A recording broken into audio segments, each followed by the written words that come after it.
With endometriosis, I beg my patients, my celebrity patients, patients with platforms, I always want to talk about PCOS and endo because really, as the two top causes of infertility on the planet, imagine if men had a condition that once a month would give them pelvic pain. They would sit at home, their sperm count would go down, the quality would go down, they couldn't have sex. There would be a state of emergency. Any doctor missing it would get sued. Why is it that we don't believe women when they talk about their painful periods? Dr. Thais Alibadi is a prominent OBGYN in Los Angeles since 2002. She's known as Dr. A. She's the official gynecologist for various royal families and numerous celebrities. And I would say the Kardashians are the ones who made her so popular as Dr. A. She's a sought-after expert on TV shows like The Doctors. She's a leading authority in the field of obstetrics and gynecology, especially in the areas of polycystic ovary syndrome and endometriosis, as she covers today. Those diagnoses often can go together. Dr. A graduated summa cum laude from Georgetown University School of Medicine. She completed her internship and residency training in obstetrics and gynecology at Los Angeles County and the University of Southern California Medical Center. Currently, her practice is at Cedars-Sinai. We were fortunate that she ran down to the studio to record with me after multiple surgeries that morning, and she had to run back to perform another. Today, when we dive into endometriosis and PCOS, I want for you to understand a few facts first. Let's begin with endometriosis. What is it? Endometriosis is defined as the presence of rogue endometrial-like tissue outside of the uterine cavity. It belongs inside the uterus, but we find this tissue elsewhere, primarily the ovaries, fallopian tubes, and the pelvic cavity. It's a chronic estrogen-dependent condition of chronic inflammation associated with symptoms like painful periods, painful sex, chronic pelvic pain, and infertility. The prevalence of endometriosis varies widely.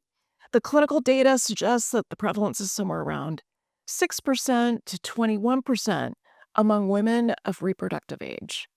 Now, I know a lot of women with endometriosis. I have a lot of patients with endometriosis, and so does Dr. A. The problem is that this rogue tissue on the ovaries, tubes, pelvis, even the bowel and the lungs, it thickens and it sheds, similar to your period. But since it has nowhere to go and the blood is caustic and causes pain and inflammation, it leads to a lot of symptoms for women. And a lot of women don't get diagnosed. It affects so many women, on average 1 in 10, because the symptoms are so wide-ranging, from I've got bad cramping with my period to feels like someone's stabbing me from the inside, and it can take years and years to diagnose. So if your period is painful, if sex hurts, or if you have weird digestive issues that only flare up monthly, consider endometriosis. Dr. A also talks to us about polycystic ovary syndrome, or PCOS, PCOS to some. Similar to endometriosis, PCOS affects 1 in 10 women. And while the name makes it sound like it's all about ovarian cysts, it's actually a more complex state of metabolic and hormonal crisis.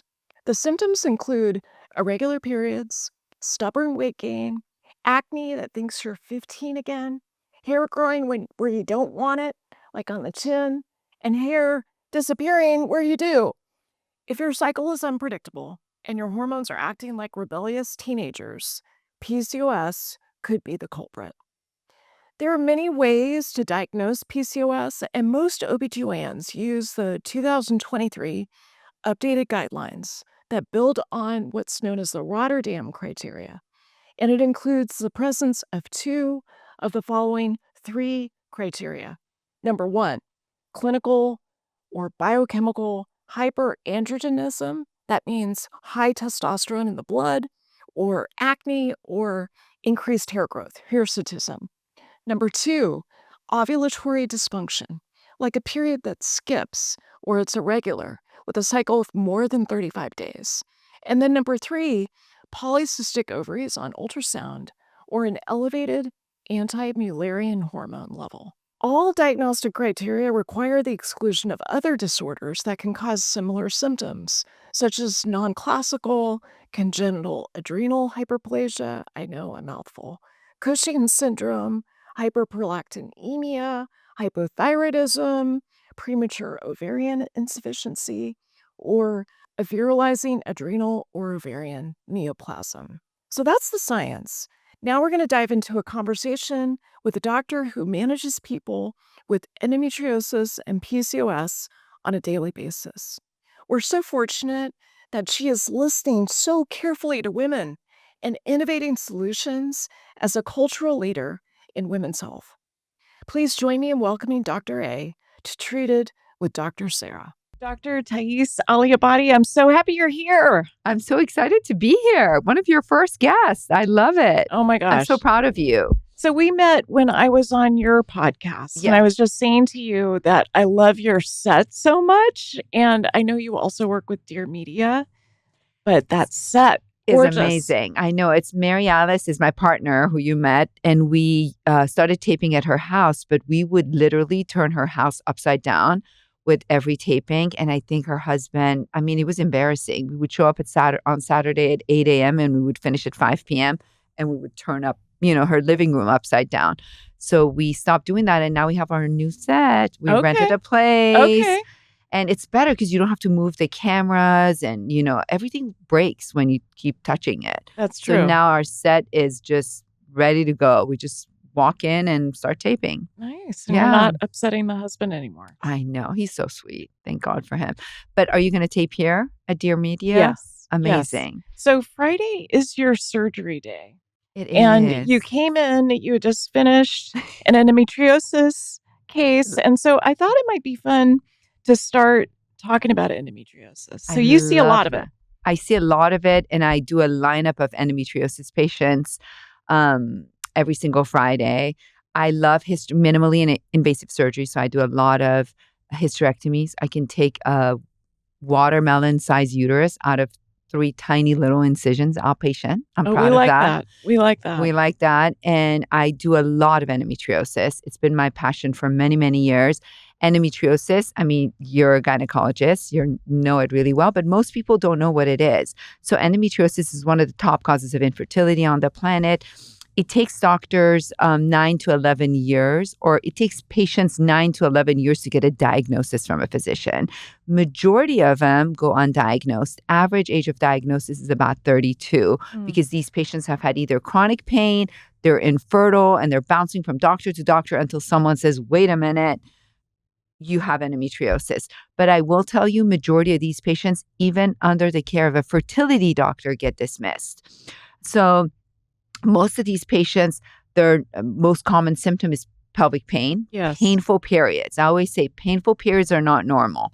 And basically, these kids start having painful periods from a very young age. These are children who usually skip school. If they're in college, they can't go to class. They change their social calendar because of their period. Their plans changes. They can have a recurrent bladder infections, but really it's not a bladder infection. It's they have inflammation, right? Irritation of the bladder. So they get the symptoms of bladder infections. They go to the doctor. They keep getting antibiotics and they don't get better.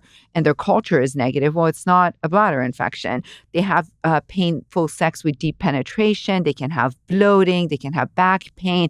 And eventually it starts with pain around the period, but eventually it can grow into chronic pelvic pain and they experience pain throughout the month. Yes. So endometriosis patients present differently, unfortunately, because their symptoms get dismissed, because they dismiss their pain, their parents dismiss it, and they're told that periods are painful. So they go on with this, and endometriosis eventually scars your pelvis, blocks your tubes, and increases your miscarriage risk, but most importantly, it destroys the egg count and quality. So that's critical. That's really critical. And I want to talk about egg quality and talk about what's happening with the eggs. And I also want to circle back to this dismissal. Yes. Because it's something that is so common with the symptoms that women experience. And I haven't seen it get better over the course of my career. Have you? No, not at all. And I've been screaming endometriosis and PCOS, but it really doesn't matter. With PCOS, I feel like more and more people are hearing There's about more it. awareness. There's more awareness. With endometriosis, I beg my patients, my celebrity patients, patients with platforms. If I come on a podcast, I always want to talk about PCOS and endo because really, as the two top causes of infertility on the planet, I always say, imagine if men had a condition that once a month would give them pelvic pain. They would sit at home, their sperm count would go down, the quality would go down, they would get chronic pelvic pain, they couldn't have sex, their social calendar would change once a month. There would be a state of emergency. No, and doctors like any doctor missing it would get sued, would be in court. Like the doctor's face would be on the cover of LA Times. But yet it happens over and over and over and again to women, and they get like. So why is that? Why is it that we don't believe women when they talk about their painful periods? What's going on? I mean, there's the patriarchal system of medicine, which I trained in, you trained in. Yeah. But what's happening in our culture? Like, why are women not believed? Because I think they think anytime we complain about anything, they label us as being anxious. And I've been a patient in the system. You're either anxious, depressed, paranoid, you're exaggerating your pain. It can't be that bad. I had painful periods. I mean, dismissal after dismissal after dismissal. And this is across the board. You can talk about breast cancer. This happens. Endometriosis, PCOS.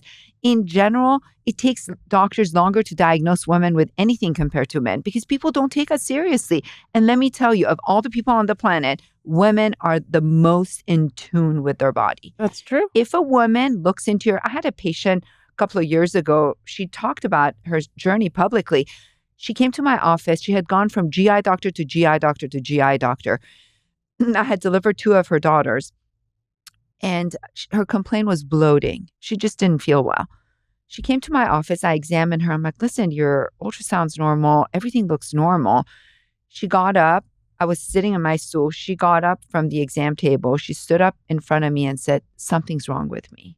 And I said, you know what? Let's put a camera inside and see. I never, when someone looks you in the eye and says something's wrong, you better believe them. I took her to surgery, and she was literally one step before peritoneal carcinomatosis. Oh my gosh. Which is a cancer of the peritoneum. And for months, the last doctor, male doctor, GI doctor, reputable doctor in Los Angeles who saw her, told her, what is wrong with women and bloating? You look great. Oh my gosh. What? That's the ultimate dismissal. Can you believe it? She would have been. It's gaslighting. It's gaslighting, and I didn't find anything on my exam. The only thing I did when she looked me in the eyes and said, something's wrong with me. I know something's wrong with me. I'm like, let's go. It takes me 5 minutes to put a camera and look inside, and I saved her life. That's incredible. So this happens all the time. I had another young girl, 14 weeks pregnant with a tiny left ovarian cyst, 14 weeks pregnant. On ultrasound, I look at it, I'm like, it looks ugly. It's tiny, but it looks ugly. I sent her to see an oncologist. The oncologist called me and said, are you crazy? What do you want me to do? Why are you sending a young pregnant girl? You want me to operate and take an ovary out at age 27 in someone who's 14 weeks pregnant and have her lose the pregnancy? I'm like, well, you should do that if you think it's cancer or precancer, yes. And he's like, well, I'm not going to do it. Send her when she's, after she delivers. The patient came back. She's like, what would you do? I'm like, listen, if you were my daughter, I would take this ovary out. If I'm wrong, then I'm sorry. Then then I've removed a normal ovary out of a 27-year-old. But if I'm right, I will save your life. And she said, I want to trust you. I'm like, let me do it. I took her outpatient, pregnant, 14 weeks. I put a camera in, carefully flipped her to the right, gently went, removed the ovary. It came back pre-malignant. Ovarian pre-malignant cells are very dangerous. That's right. And she was only 14 weeks pregnant. So I saved her life. My point is, I don't gamble with people's lives. You have one life to live. And sometimes you don't get a second chance. And we get dismissed. And it's just, I swear if you spend, I'm sure you've seen it, but I hired a physician assistant a year ago. And after a week, she came to my room at the end of the day. She's like, what's going on in this town? I'm like, why? She's like, look at everything we've seen. Look at all these women who are dismissed, because I see all endo and all PCOS patients. But it's like, it's never ending. It's never ending. You see it all day. I see it all day, and it's heartbreaking. I cry with them. I've seen 34-year-old who got pregnant. Who got married, came to me because of pelvic pain. Her egg count was 0. Do you understand? 0 at 34. She started crying. She said, all my life, all I wanted was a baby, to get married and have a baby. And now you're telling me I have no eggs. I mean, there are millions of these stories. You're reminding me of one of the things I remember so vividly from OBGYN training. And I was at University of California, San Francisco, and you were down here in LA, right? You went to Georgetown for medical school. Yes. And then I did my residency at County USC. Yes. When County was crazy. I can imagine. You've got some wild stories. One of the things I learned early on is that if a woman in labor has a feeling of doom, if she has a feeling that something bad is happening, It's happening. It is happening. You respect that. Right. You do everything to investigate what could be going on. And there's so much that can go wrong when you're delivering a baby. That does go wrong. It does go wrong all the time. And it's a way of believing women. Like we get trained to believe women, and it's not what our culture does. It's very countercultural. Every single PCOS patient, I swear I'm not exaggerating, every PCOS patient who I diagnose in my office, every single one of them, the first thing they say is, I feel validated. That's the first thing every single one of them says. Because you know what? They go through life. They have, they're eating healthy, they're exercising, they're 30 years old, they're obese, they have acne, hair loss, facial hair, body hair, mood disorder, they can't get pregnant, their periods are all over the place, and they go to the doctor, and the doctor's like, you're fine. Research shows that 75% of PCOS patients are not diagnosed. I swear, I think that number is 90%. I agree with you. Because no one diagnoses these patients. They go through fertility treatment, and the fertility doctors who should specialize they should be experts on this planet Earth on PCOS, because it's the top cause of infertility. They don't diagnose it. How do you, I don't even know how to deal with that. So can you go through how you make the diagnosis? You just went through the symptoms that people experience. So let's go back to endometriosis just to close that loop. Sure. Endometriosis is when cells similar to the lining of the uterus are either in the wall of the uterus, outside of the uterus, or inside the ovary.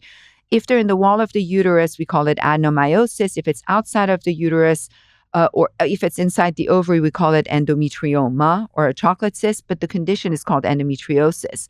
And to make it simple, once a month when our ovaries are secreting estrogen to get the lining of the uterus ready for pregnancy, these cells outside of the uterus also get stimulated. And when we don't get pregnant and we shed the lining of the uterus as a form of period once a month, these cells on the outside bleed also. Blood is an irritant. It causes an inflammatory process in the pelvis that causes bloating. Eventually, it causes scarring. Because of that chronic inflammation, our tubes get blocked, and our egg count and egg quality goes down. And so what happens month after month, these implants grow, and the inflammation increases. And until these patients, they get to a point that they can't have sex, they're staying home. I mean, it becomes debilitating, or they can't get pregnant. So, it's so simple to diagnose endometriosis. Unfortunately, we don't have a blood test yet. We don't have an ultrasound, really, unless you have advanced stage or you have a chocolate cyst on the ovary. It's hard to diagnose it. Sometimes MRI with a good experienced radiologist can detect some endometriosis implants. But generally speaking, you just have to listen to your patient. The patient is telling you. There's this blood test available, hopefully in the next few years. And I was talking to the scientist who did the research for it. And I'm like, how accurate is this test? They're like, well, above 95%. And I said, well, my diagnosis is over 99% accurate. Do you know what I'm saying? Like, I'm never wrong. Like, the 4 patients I operated on this morning for endometriosis, all 4 had it. Yes. But I go in not to diagnose, I go in to treat. So all you have to do is listen to your patient. And of course, the gold standard treatment for endometriosis is to go in laparoscopically and cut it. But let me tell you, if you give 100 laparoscopes to 100 gynecologists, half of them will wake the patient up and say you didn't have it. Now, talk about gaslighting there. So these patients then go home. They're like, oh my God, I could swear I had endometriosis, but now my doctor who operated because on they didn't diagnose it correctly. Because you have to, not all endometriosis implants have that classic black dot. The last patient I operated today, we called it stromal endometriosis. They're like white, tiny lines. If you don't know what you're looking at, you're going to just skim through it and say, oh, completely miss it. And you wake these patients up and you tell them they don't have it. Then what? I mean, then they start thinking they're crazy. They really think they're crazy at that point, right? Because they're like, it has to be mental. Maybe I don't have pain. Maybe I'm making this up. Maybe I need to be on an antidepressant. It's so bad. So that's endometriosis. But if you diagnose it early, gold standard treatment is laparoscopic resection of endometriosis, but you can do progesterone birth control, progesterone IUDs, or medications to really help these patients with their symptoms. And the worst part of it is a lot of these patients end up developing a leaky gut, which is small intestinal bacterial overgrowth from that chronic inflammation. So then that leaky gut causes them to get bloated and they get nauseous and they gain weight and they are tired. So now they have this chronic pelvic pain with all these other bloating symptoms. I mean, it's like a cascade of events that happen one after the other. And at the end of it, there's no eggs left, or the quality is really bad. So I do egg count in a 15, 16-year-old with painful periods. And if their egg count is low, I've operated on 15-year-olds to resect their endo. I suppress it. And as soon as they're 18, I'm freezing their eggs. How do you do an egg count? So anti-Müllerian hormone is the easiest way. You can do it on or off birth control pill. It's a blood test. It's covered by insurance. It's so simple. The problem is most doctors don't even know what it is, right? I was never trained at County to do an egg count, but I was trained to do an ultrasound. So I'm a very good ultrasonographer. So even when I came out of County and started my own practice, I would see follicles. I was taught to look at follicles. There's, majority of OBGYNs don't even do their own ultrasounds. That's right. For me, if you tell me you can't do an ultrasound, I'm like, okay, don't come see me. Because it's just like you're covering my eyes and saying, diagnose me. I can probably listen to you and diagnose you, but I still want to do my ultrasound. I want to see what your ovaries look like. Do you have fibroids? Do you have polyps? Do you have a septum in your uterus? I look at so many other things. So a lot of these doctors don't have an ultrasound, don't have time to listen to the patient. You've been an OBGYN. You know how it is. You're up all night doing a delivery, and then you have 40 patients on your schedule. You have 15 minutes to spend with these patients. How are you going to sit and, diagnose them? I spend 45 minutes minimum to an hour with these patients, just teaching them what endo is. And then half of PCOS patients have endometriosis. So now you have to counsel them on PCOS and then teach them about endo and then teach them about SIBO and then tell them how we're going to treat all this. I really appreciate how you brought in the leaky gut, the SIBO. Yes. Because I feel like in medicine, one of the things that happens is this silo of different fields. So a lot of gynecologists don't think in terms of gut function, even though that's where a lot of the inflammation is coming from. And they also don't think about the immune system and how it's involved. Yes. And in some ways, there's classical autoimmune diseases, like rheumatoid arthritis and Hashimoto's thyroiditis and multiple sclerosis. But then there's also these more atypical autoimmune processes. And I would put endometriosis in that category. Oh, what do you think? 100%. Endometriosis is for sure autoimmune. And I always say if you have an autoimmune disease, you probably have a 30% likelihood of having another autoimmune disorder. So you better look. Do you know what I'm saying? But one thing I do in my office, and it's important as a physician, is to look at the patient as a whole. So if I only go and treat endometriosis and miss PCOS and SIBO, my patient's not going to feel better. That's right. If I only diagnose PCOS and I dismiss her endometriosis and her SIBO, she's not going to feel better. You really have to check everything. It's not the problem with medicine is you go to the ENT, he treats your, ear problem. Right. You go to the gynecologist, she deals with her GYN issue. The GI doctor treats with the bloating issue. But you really need someone to put the whole picture together. That's right. And that's why I always say we need robotic doctors. But we need a clone of you, I think. I don't know. But let's talk about PCOS if you want. So PCOS. So you just gave us some of the symptoms. And you also have a website where people can do a self-assessment. So PCOS is one of the top causes of infertility. We talked about this, and majority of these patients go undiagnosed. So what I did last year is to basically, the questions that I ask in my office to diagnose PCOS, I turned it into a calculator. And basically, I can't diagnose people online, but at least I can tell them whether or not they have the likelihood of having this condition or not. Sure. So I have a platform called ovii.com, and there's a questionnaire there. It's free. Patients can go answer questions, and we can tell them whether they have a high likelihood, or if they're less likely to have PCOS. And if they have the likelihood, then I have created this amazing supplement that has 16 ingredients to help them with all the symptoms of PCOS. So PCOS affects 15% of women in this country. It's really common. There's some people who think it's higher. So if you go to Middle East, that number is north of 20, 25%. Think about even, let's say it's 15%, which I think it's more, but that 15% of women in this country. It's a massive number of women.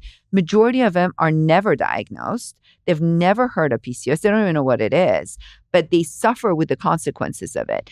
So how do we diagnose PCOS? You need 2 out of the following 3 criteria. Number 1 is history of irregular periods. Number 2 is PCOS looking ovaries on ultrasound.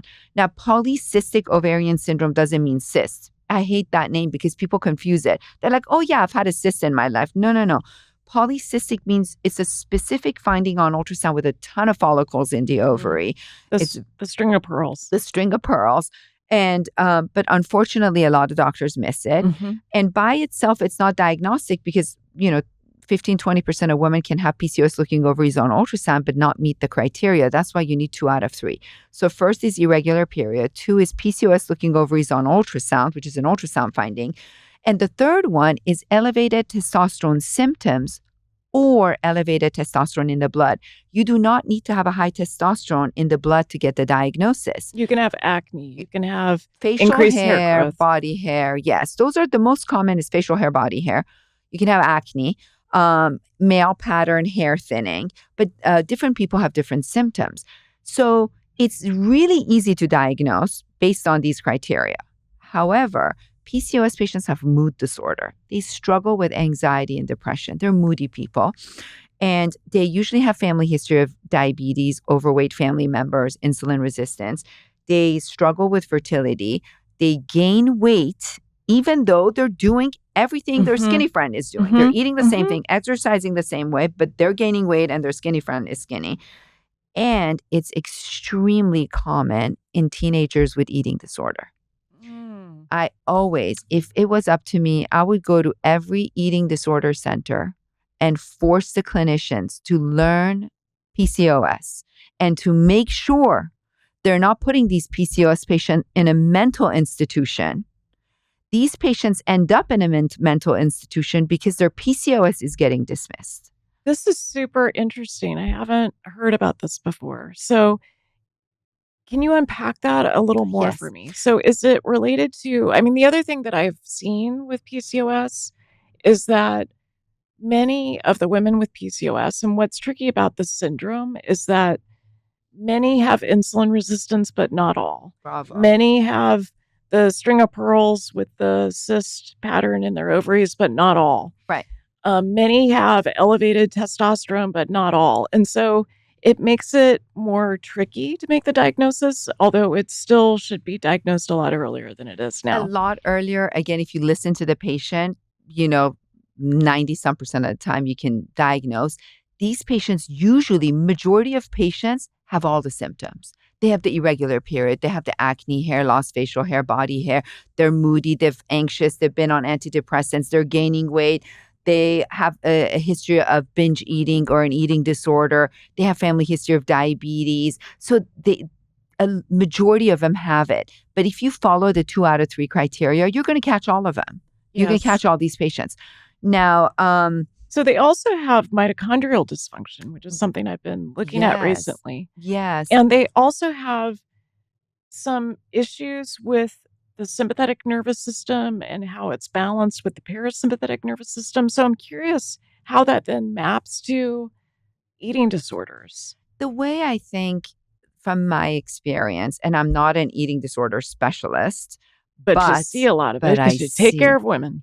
And when I see a PCOS patient and I have a chart and I'm going over the symptoms and I'm like, oh, and they're at risk for an eating disorder, 9 out of 10, they nod their head. And even though during the intake they declined it, once I go through the list, they're like, yes, I did. Yes, I have. It's not always an eating disorder. It's sometimes a disordered eating. They all have disordered eating. So, and the way I see it, 75% of PCOS patients gain weight and they have, the insulin resistance.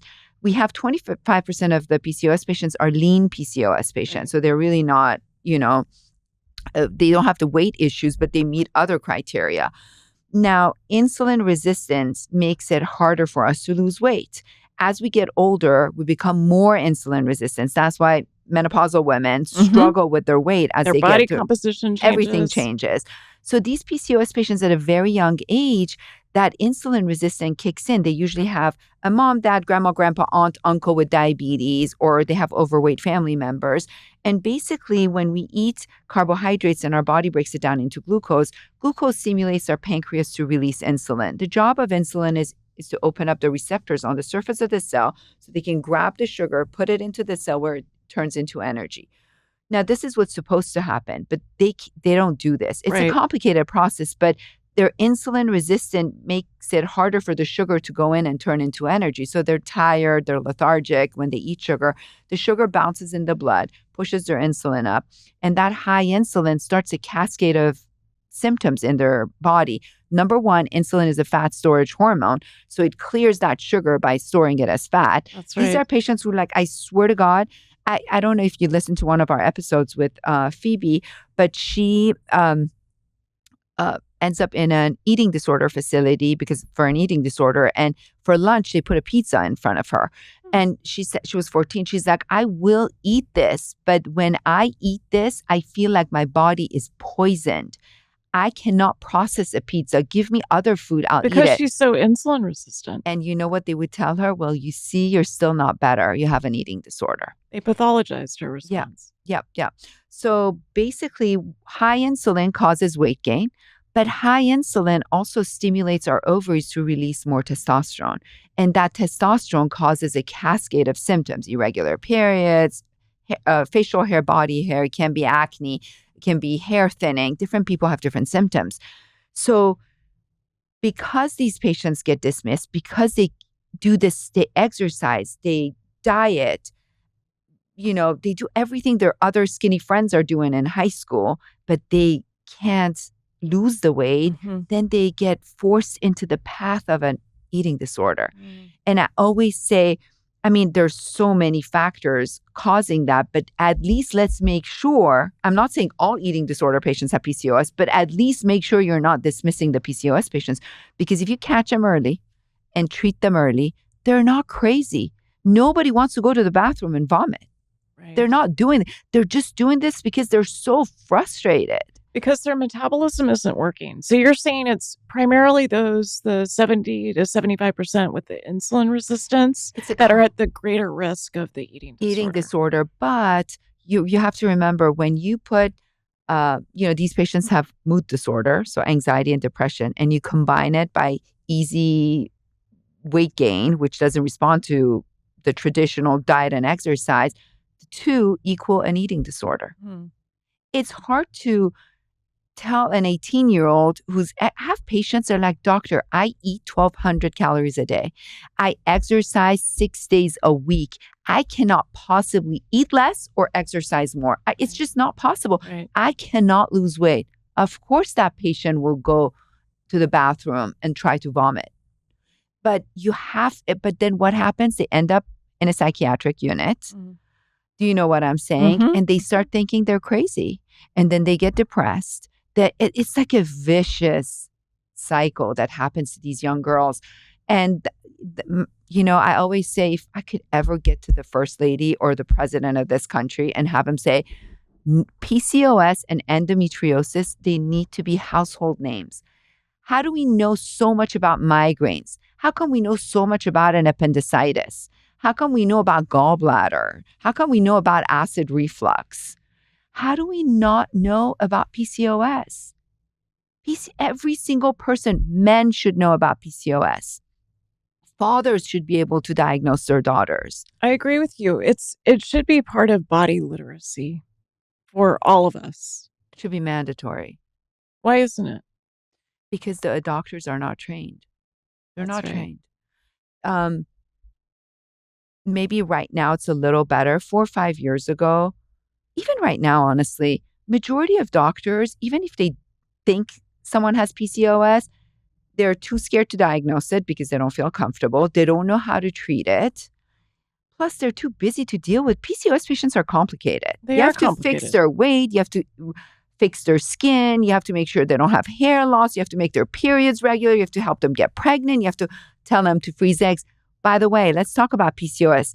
PCOS patients have tons of eggs, right? Polycystic, those are all the follicles in the ovary.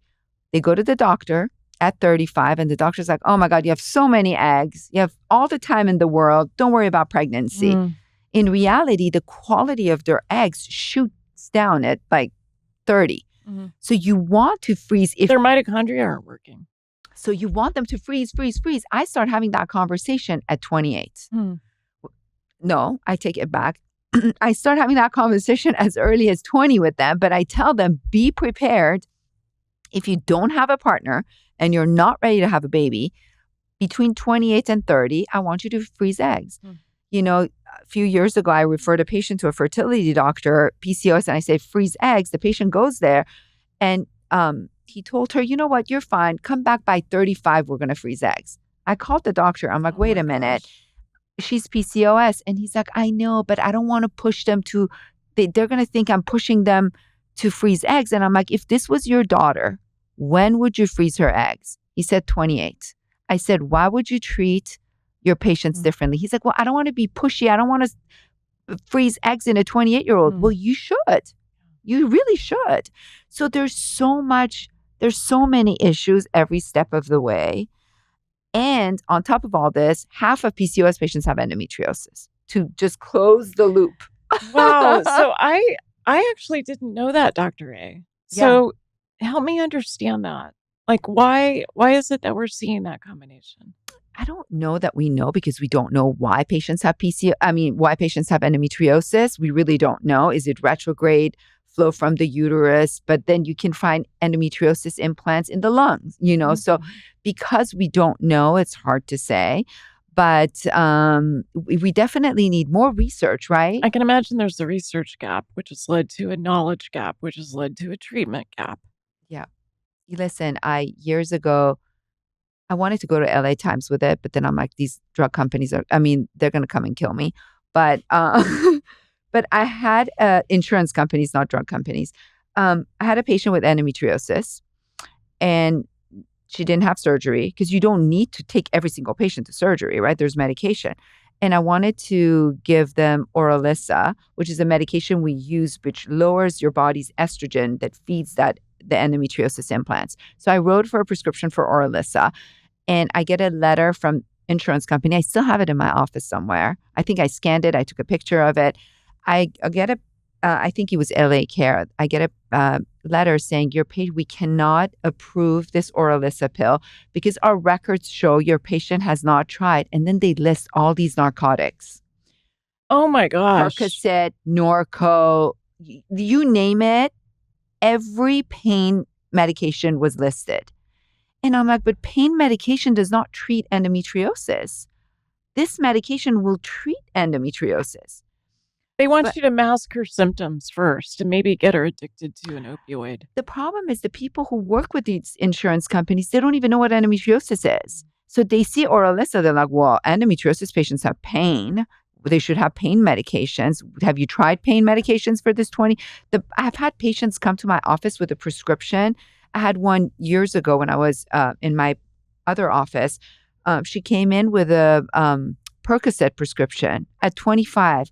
And she said, I was on the 5th floor of the building and my OBGYN gave me this prescription. Something's wrong with me. I don't want to take Percocet. Percocet for the treatment of endometriosis in a 25-year-old. And then they say, why do we have drug addicts? If I had endometriosis and I was doubled over in pain and I would go from doctor to doctor, doctor to doctor, and everyone would dismiss me, of course I would end up becoming a drug addict because what other option do you have but to take Vicodin for your pain? It's debilitating. These patients end up in the ER sometimes. Right. And they get the prescription for Percocet and they start taking it month after month, month after month. And then eventually after 2, 3, 4, 5, 6 years, they're drug addicts. But they're drug addicts because their pain was dismissed. That's right. Ah, my heart is full. I mean, I can go on. If you spend a day with me in my office, you're going to go home crying. It's devastating what's happening to women. It's devastating. The other thing that I see, because I see women who are maybe a bit older than your patient population, I see women who are in perimenopause, menopause with PCOS who have been dismissed, and then they're at a much greater risk of cardiometabolic disease as they're getting older. And the higher testosterone maps to the cardiovascular risk that they have. But I mean, perimenopause is the same. Do you think patients get diagnosed?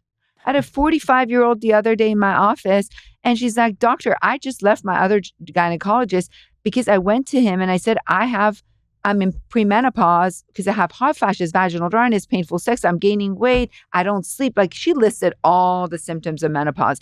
And the doctor said, you're not 50 yet. Yeah. I mean, it's a common story. It's a common story. It doesn't matter which diagnosis you take. It's a common story. But for me, PCOS, because of the eating disorder and because of the devastation that these symptoms cause these young girls with their self-confidence, self-worth, all of it is so traumatizing that I made it my mission. Endometriosis with fertility issues, with their chronic pelvic pain. I had a patient 3 days ago in my office who has lost 100 pounds with me. PCOS, I cleared her skin, her hair loss stopped. I was sitting behind my desk and I see this young girl walk into my office with her hair done and with this tiny little mini skirt and black boots. And I had to do a double take. I'm like, what?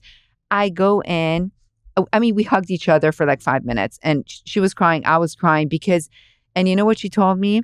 She said, until this year, I didn't know what happiness was. And this is the first time in my life I know what happiness is. I feel happy. And now I know that I've never been happy in my life. She has a boyfriend. She walks in like she owns the room. She's confident. So she had PCOS and she treated it with you. She treated it. And she lost 100 pounds. And she was able to shift to a normal physiology or somewhat normal. Yes. And it's not about the weight. For me, it's about their self-confidence. I think the biggest gift you can give someone in life, and I always try my best for my daughters to have confidence, the biggest gift in life is self-confidence. You know, I always say there are 3 things you need in life to be successful. You need confidence, resilience, and effort. You don't need to be smart and you don't need to be rich. If you're confident, resilient, and you put the effort, there's no way you won't get anywhere. There's 0 chance. I promise you. But you need all 3. So if you're confident and resilient, you don't put effort, you don't get anywhere. If you're confident, you put a lot of effort, but you're not resilient, you go down, you're not going to be able to come back up, you're not going to get anywhere in life. If you're resilient and you put a lot of effort, but you don't believe in yourself and you don't have that confidence, you're not going to get anywhere. So I always tell my children, self-reflect, see which one of the three you're missing. You have to have all three. You need to have all three. You don't have to be smart. I don't think I was smart at all. I was an average kid.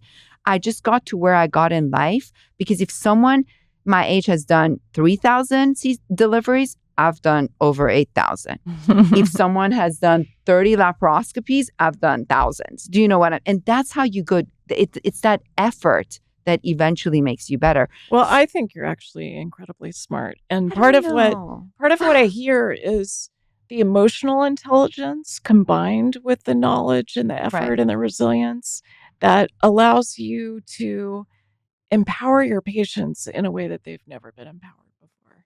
Yeah, I mean, that's the only way. Empowering patients means educating them. And, I started my SheMD podcast maybe 8 months ago with Mary Alice. You've been on it. Yes. You were an It's amazing guest, podcast. by the way. You were amazing. You're such a rock star and you deserve your own mic to educate. But the reason I did that, even though I'm so busy, I really didn't have time for it. I realized the only way to help women is to empower them to be their own health advocate. Absolutely. Because if you don't know what's going on with you, the healthcare system will dismiss you. That's true. It's guaranteed. It's guaranteed. So as we start to wrap up, because I know you have to go do a circumcision. As we start to wrap up, I want to talk about breast cancer. Yes. So another part of how you use your platform for serving women and for good is that you really encourage people to do a lifetime calculator for the risk of breast cancer. So please tell us about that, and we'll include it in the show notes. So very important. If it was up to me, I would force every woman on the planet to know her lifetime risk of breast cancer. As you know, your name, your last name, your social security number, and your date of birth, you need to know what your lifetime risk of breast cancer is. And it's as simple as this. 1 out of 8 women will get diagnosed with breast cancer. 85% of these patients do not have a family history. I repeat myself. You do 85%. not, 85%. You do not need to have a family history of breast cancer to get breast cancer. Majority of women don't have any family history. Less than 5% of women have a gene mutation. So you don't have to have a genetic mutation for breast cancer. And there's just a lot of misconception, but that lifetime risk is very important because your height, the density of your breast, age at which you got your first period, age at which you had your first child, age at menopause, whether or not you've had hormones, what your family history is, what your genetics is, whether you're Ashkenazi or not. So all of those factors can affect your lifetime risk. So you can't sit here and say, I won't get it. You won't know that until you answer these questions and figure it out. It takes 1.5 minutes, 2 minutes to figure out someone's lifetime risk of breast cancer. And what was your lifetime risk? So I was 48 when I calculated mine because I had a biopsy of my breast which showed some atypical cells. And my doctor said, well, let's remove it. You'll be good to go. And I had my excisional biopsy and I went for my post-op and my doctor said, everything's good. We removed everything. You had some atypical cells. Go come back in 6 months. I went to my office. At the time I was 48. I had no family history of breast cancer or any cancers. I had no genetic mutations. I was never overweight. I had never been on hormone replacement. I've never smoked in my life. I've never done drugs. I know people don't believe me, but I really have never done. I haven't even smoked weed in my life. Like I've not done nothing. Not even a gummy? Nothing. Okay. I've worked. No, I've never done anything. And I don't like drinking. I've had maybe 20 alcoholic, I can honestly say I've had 8 shots of tequila in my life. And that's because people forced it. Okay. On me. But otherwise, I rarely drink. So I was very healthy. I was thin.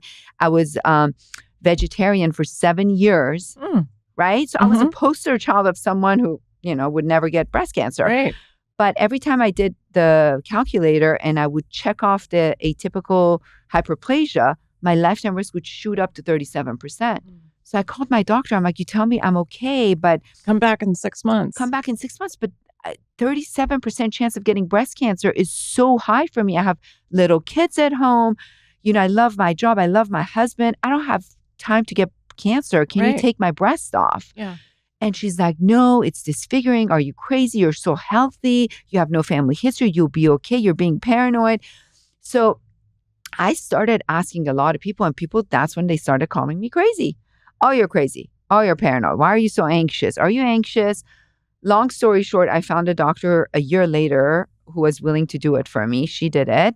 I almost died under surgery because the surgery took 10 hours. I bled out. It was horrible. Oh my gosh. But I ended up with 2 units of blood transfusion, which is fine. I was still happy, believe it or not. When I woke up, I'm like, you know what? I did it.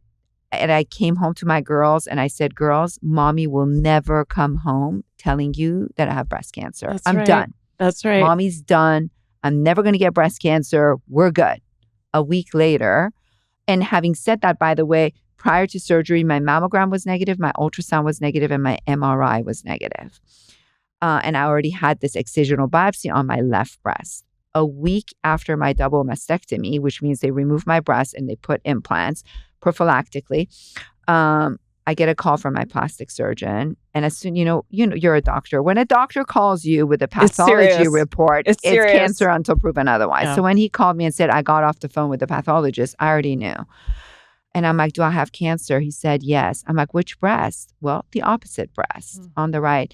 And when someone tells you have cancer, I hope you never experience it, but your brain shuts down. Especially, I had fought so hard. And so many people, the radiologist who did my MRI the day before my mastectomy, when she saw me there, she said, why are you here? I said, oh, I'm here because my doctor wants to do one last MRI before I do my mastectomy. And she's like, why are you doing a mastectomy? I'm like, I just don't want to get breast cancer. And I never, ever forget that. I was sitting in the lab. They were trying to start an IV for the contrast that you need for the breast MRI. And as she's walking away from me, she turned around and said, you're crazy. So I went back to her. I'm like, don't ever call a mother of 3 children with a lifetime risk of 37% who wants a double mastectomy crazy. Don't ever do that. Don't ever do that. And you know what? I had invasive stage 1 breast cancer. Oh my gosh. So it's not like it was stage 0 that could have, but you know what? I'm not upset. Doctors make mistakes. I make mistakes. We all make mistakes. So I just was annoyed because so many people called me crazy. And I cried for 2 days. And a friend of mine gave me this book called, I think, The Surrender Experiment. Yes, that's such a great book. And I couldn't read because, I lost my vision. I had to do hyperbaric oxygen chamber. It was just a nightmare recovery. But I read this book, and basically in this book, the message I got was that if something traumatic happens to you in life, instead of saying, why me? Why did it happen to me? I was so good. I'm such a good person. I helped so many people. Why did I get breast cancer? Go down that path and you'll see why you were placed on that path. And for me, I remember I sat on my bed in the corner of my bed and I told myself, this happened to me so I can stop it from happening to another woman. That's right. And it happened for you. It happened through for you. me. Yes, not to me. And that's exactly what I did. I made it my mission to change the world of breast cancer. And I tried everything in my power in the past 5 years to bring awareness to this lifetime risk calculator.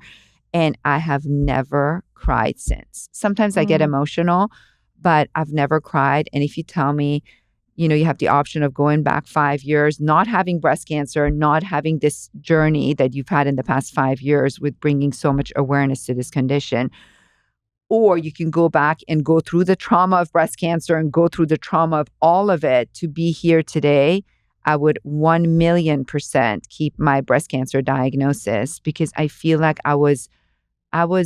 this happened to me to just help other women. Yes. So when someone calls me and say, come on my podcast, as tired as I am right now, as exhausted. You had 4 cases today. And you still have a circumcision right after this. But I will make the time to come because I cannot watch. And every time I hear so-and-so died of stage 4 breast cancer, I want to vomit. Because the first thing I tell myself, if she was my patient, she would be alive. Why? Because if your lifetime risk for breast cancer is 20% or more, so average population is 12.5. Then you add your risk factors, family history, height, weight, density of the breast, and eventually, some people bump up. If your lifetime risk is 20% or more, it means you're in the high risk category, and you actually have to start breast imaging as early as 30. Yes. And that imaging is mammogram and ultrasound, and you can alternate it with MRI. So what messaging do these patients get? They have a lifetime risk of 40%, 50%.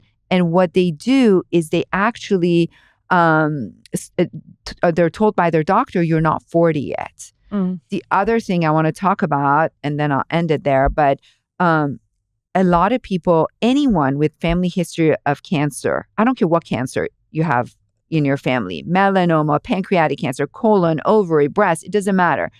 Ask your doctor for a genetic test. Please, I beg you, 95% of the time it's covered by insurance. Which ones do you recommend for direct to consumer? I recommend. Do you like color? I like MyRisk, and I'll tell you why. MyRisk, the company is called Myriad. The test is called MyRisk. It's a blood test. You can also do the saliva test. Unfortunately, you do need a doctor's order to do it, which is fine. You can ask your doctor and get it done. The reason I do MyRisk is you get 3 sets of information from that report. Number 1, they check you for 48 cancer-causing genes. BRCA being 2 of the 48. I still get There's patients. A lot of them. Yes, I still get patients that are like, no, I've been testing for BRCA. I don't care about BRCA. There's CHEK2, there's PALB2. I've got CHEK2. There you go. So that's that you need to be careful with that, right? Right. So 48 cancer-causing genes. But if you don't have it, great.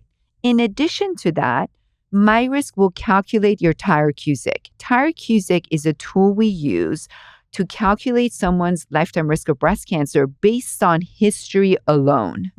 There's no blood test involved. So based on history, you calculate your Tyrer-Cuzick.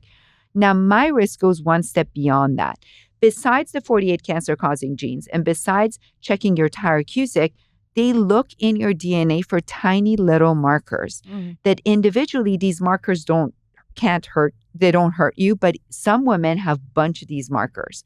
If you have many of these markers, it can bump up your lifetime risk of breast cancer from 18% to 35%. So that's when these DNA markers are so important. So when you get your MyRisk report, the first row is it tells you whether or not you have a main one of those 48 cancer-causing genes. The second one is risk score. Risk score is Tyrer-Cuzick plus its DNA markers together. It makes your risk score. And then in addition to that, it gives you your Tyrer-Cuzick. In my practice, I pick the highest. So if the Tyrer-Cuzick is above 20%, I put that patient in a high risk category. If the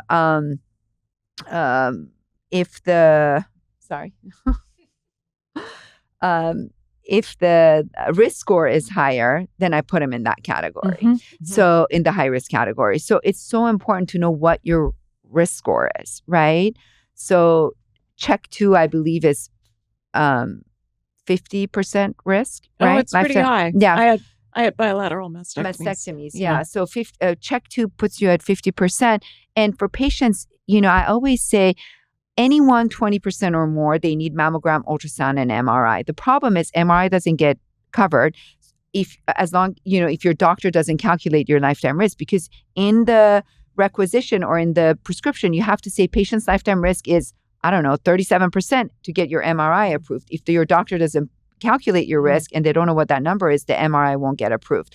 So besides mammogram, ultrasound, and MRI, patients who go north of 30%, I usually offer them 2 other options. So either it's screening every 6 months, but they have the option of taking tamoxifen for 5 years. And basically, this is a pill that blocks 50% of breast cancers from showing up usually within the 10 years that you take it, which is significant, right? If your lifetime risk is, 36%, you can drop it to 18%, which is pretty significant. Right. And the third option is exactly what you did, and what I did is a double mastectomy. The reason I picked a double mastectomy is because I couldn't do imaging every 6 months. It was just traumatizing to go into that machine. Absolutely. Get contrast, then go do a mammogram and ultrasound 6 months later and wait a few days to get those results. It's traumatizing. For me, it was. And the gadolinium is also, you can become toxic from so many MRIs. So it's hard because I had access to the best reconstructive surgeon and I had amazing results. But there are patients who end up doing mastectomies and they don't get do you see what I'm saying? Like the problems are everywhere. I don't even know which part of it to help patients with. And my patients are lucky enough they can afford to pay for these reconstructive surgeries. But I would say if you can't afford to do a mastectomy with a good reconstructive doctor, or if you don't want to have surgery, then at least know that there are medications that you can take that can reduce that risk by 50%. And most people don't know that. But it all starts by calculating your lifetime risk of breast cancer, which if they go on shemd.com, I have the entire questionnaire there and we can calculate their lifetime risk of breast cancer. Perfect. So we will link to that. I want to thank you so much, Dr. A, for joining us today. I mean, it was a tour de force to hear about your advocacy for women, the way that you deeply listen to what they're telling you. The answers are there, and it just seems like most physicians are not putting the answers together. They're not coming to those answers that you have in your practice. Thank you so much for the tireless work that you do. Thank you for your podcast. Thank you for everything you do. I mean, it takes a village. It does. It's not something one person can do. But you know what? I believe that, and people don't like to hear this, but I think robotic doctors will resolve this issue. You're talking about AI. I want robots to walk in and see patients. I'm serious. They'll do a better job diagnosing endo and PCOS and lifetime risk of breast cancer. Absolutely. Yes. And they'll do it in 2 seconds. Yes. Right? And you don't have to wait in a long line. And they're not going to dismiss women. Never.